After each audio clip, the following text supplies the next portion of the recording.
Hello everyone and welcome to this video. हम chemical kinetics पढ़ रहे थे, रासायनिक बलगति की। आज हमें पढ़ना है reaction rates. Rate of chemical reaction equal to change in concentration of a reactant और प्रोडक्ट विथ टाइम। हमने अभिक्रिया की गति के बारे में पढ़ा था कि अभिक्रिया की जो गति होती है वो अभिकारक या उत्पाद दोनों की सांद्रता में परिवर्तन की दर कहलाती है। इसको हम प्रोडक्ट के रूप में भी लिख सकते हैं, इसको हम रिएक्टेंट के रिस्पेक्ट में भी लिख सकते हैं। अब ये जो अभिक्रिया की गति होती है ये 3 तरीके से डिफाइन की जाती है। इनिशियल रेट या प्रारंभिक वेग, इंस्टेंटेनियस रेट या तात्क्षणिक वेग, या फिर एवरेज रेट या औसत वेग। अब सबसे पहले अपन पढ़ते हैं इंस्टेंटेनियस रेट या तात्क्षणिक रेट, मतलब उस पर्टिकुलर पॉइंट की वेग क्या है। The instantaneous rate is the change in concentration at any one particular time और slope at one point of a curve determined by taking the slope of line tangent to the curve at that particular point। जब हम तात्क्षणिक वेग निकालते हैं तो हम उस point पर एक टेंजेंट डालते हैं और उस स्लोप से हम उसकी कैलकुलेशन करते हैं। देखिए अब यहाँ पर हम इसकी कैलकुलेशन करेंगे इनिशियल रेट या क्या प्रारंभिक रेट की। Rate at the start, initial rate का मतलब क्या है, रेट एट द स्टार्ट या प्रारंभिक वेग। अब ये हमने यहाँ पर एक ग्राफ बना रखा है, किसी डाई का एक्सपेरिमेंट किया है उसके डाटा है हमारे पास। ये डाई की कंसंट्रेशन इस एक्सेस पर है और टाइम मिनट्स में इस एक्स पे है। ये हमारा यहाँ पे ग्राफ बना हुआ है, ठीक है। The figure shows change in concentration decreases exponentially with time.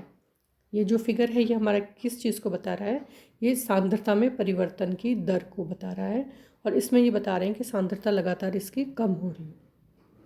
The initial rate the change in dye concentration with time can be determined from the slope. अगर हमें किसी पर्टिकुलर पॉइंट पे प्रारंभिक अवस्था में वेग निकालना है तो हम क्या करेंगे, यहाँ पर एक टेंजेंट डालेंगे और उससे हम इसके स्लोप की कैलकुलेशन करेंगे।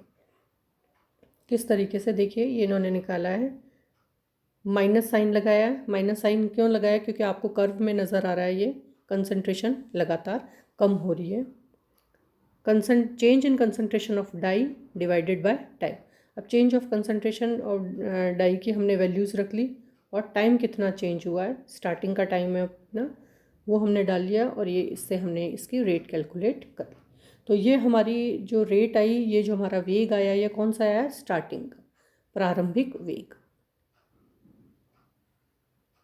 अब दूसरा जो कर्व है इसमें हम क्या निकालेंगे, उसमें हम निकालेंगे इंस्टेंटेनियस रेट या तात्क्षणिक वेग।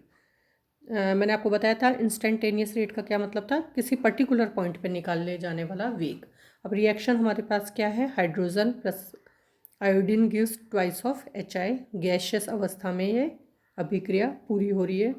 अब यहाँ पर हमने देखिए, यहाँ हमने कंसंट्रेशन ली है इस एक्सेस पर और इस एक्सेस पर हमने क्या लिया है, टाइम लिया है। दो हमारे पास कर्व है, एक ये वाला है जो HI के लिए है, इसके लिए, and this is for hydrogen reactant के लिए। तो दोनों चीज़ें समझ में आ रही है आपको, ये यहाँ पे रिएक्टेंट है, ये यहाँ पे प्रोडक्ट है। हमने पहली वाली अपनी जो क्लास थी उसमें पढ़ा था कि जो अभिक्रिया का वेग होता है, मतलब जैसे ही अभिक्रिया आपकी स्टार्ट होगी जो प्रोडक्ट की कंसंट्रेशन है वो टाइम के साथ साथ बढ़ेगी, जबकि रिएक्टेंट की कंसंट्रेशन टाइम के साथ साथ कम होती चली जाएगी, ठीक है। अब हम निकाल रहे हैं हाइड्रोजन की कंसंट्रेशन को यूज़ कर रहे हैं। The instantaneous rate at 50 second. हमने पता था हमें कि जो तात्क्षणिक वेग होता है वो किसी पर्टिकुलर पॉइंट पे निकाला जाता है। अब पॉइंट कौन सा है, 50 सेकेंड्स। 50 सेकेंड्स पे हमको रेट निकालना है। अब देखिए ये 50 सेकेंड आ गया है अपना, इस 50 सेकेंड पे हम रेट की कैलकुलेशन करेंगे। सबसे पहले हम किसके लिए कर रहे हैं, हाइड्रोजन के लिए। कौन सा वाला कर्व है, ये वाला कर्व है हमारा। ये आ गया 50 सेकेंड्स वाला पॉइंट यहाँ पर। इस 50 सेकेंड्स पे हमने यहाँ पर एक टेंजेंट खींचा और हम यहाँ से इस कर्व को पूरा कंप्लीट करके कर्व की कैलकुलेशन करेंगे। Okay, then rate is equal to change in concentration of hydrogen divided by time. अब आप देखिए कंसंट्रेशन में चेंज कितना हो रहा है, ये वाला पॉइंट और ये वाला पॉइंट कितना है -0.28, then it is 0.28 and time हमारा यहाँ से यहाँ तक का कितना हो रहा है 40 सेकेंड्स। तो हमने इसको कैलकुलेट किया, ये हमारी रेट आ गई मोल्स पर सेकेंड। ये हमारा कब आया जब हमने हाइड्रोजन को यूज़ किया। ओके, अब हम कर रहे हैं using concentration of HI, the instantaneous rate at 50 second is. अब ये हमारा HI का कर्व है। अब यहाँ पर आपको निकालना है 50 सेकेंड्स। यहाँ पे गया 50 सेकेंड्स पे ये वाला पॉइंट आ गया। इस पॉइंट पे आपने ये टेंजेंट लिया, इस टेंजेंट को कंप्लीट किया इधर से। रेट आप कैसे निकालेंगे, क्योंकि ये हमारा क्या है प्रोडक्ट है तो हम माइनस साइन नहीं लगाएंगे, ये प्लस होगा। स्टैक्योमेट्रिक कॉफिशिएंट है तो अपन 1/2। अब आप देखिए change in concentration divided by change in time.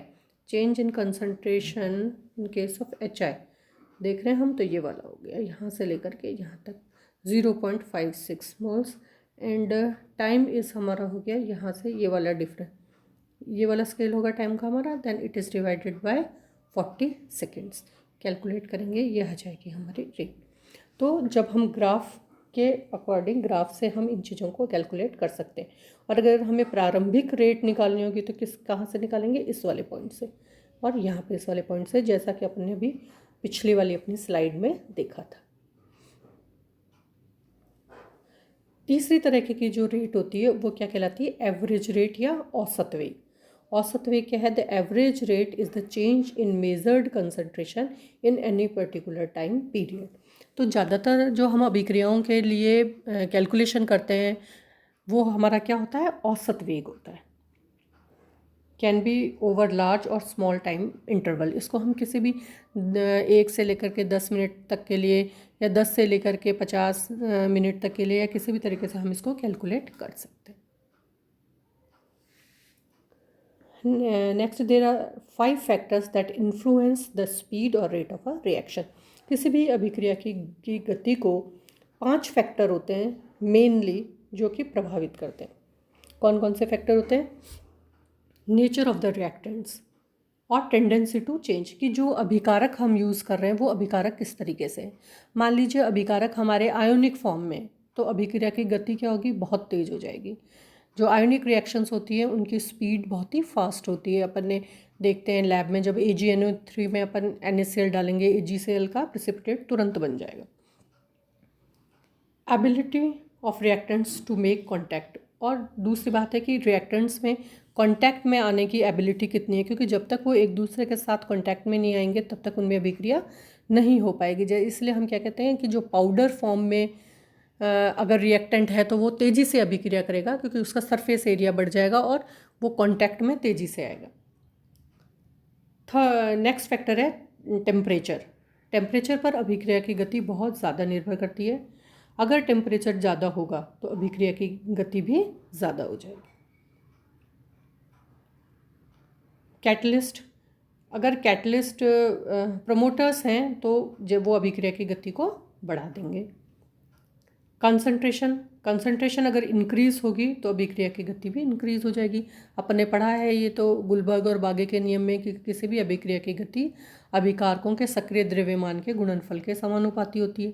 तो अगर अभिकारक की सांद्रता को हम बढ़ाएंगे तो अभिक्रिया की गति भी अपने आप बढ़ जाएगी। तो अभी हम यहीं तक पढ़ेंगे और अपने नेक्स्ट क्लास में हम पढ़ेंगे order of reaction. Thank you.